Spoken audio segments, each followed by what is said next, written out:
मुख्यमंत्री अजित पवार कोल्हापूरमध्ये गंगावेस तालिमीतील पैलवानांशी त्यांनी चर्चा केली आहे। तालमीला आंतरराष्ट्रीय दर्जाच्या सुविधा देणार असल्याचं उपमुख्यमंत्री अजित पवार यांनी म्हटलं आहे, अशी ग्वाही त्यांनी दिली आहे। तालमीला आंतरराष्ट्रीय दर्जाच्या सुविधा देणार असल्याचं उपमुख्यमंत्री अजित पवार यांनी यावेळी म्हटलं आहे।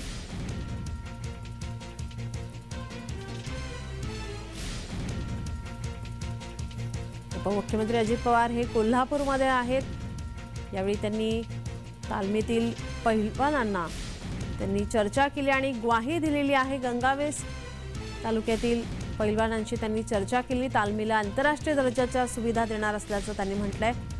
उपमुख्यमंत्री अजित पवार हे कोल्हापूरमध्ये असताना त्यांनी पैलवानांशी चर्चा केली आहे आणि त्यांना आता ग्वाही दिली आहे। तालमीला आंतरराष्ट्रीय दर्जाच्या सुविधा देणार असल्याचं उपमुख्यमंत्री अजित पवार यांनी म्हटलंय।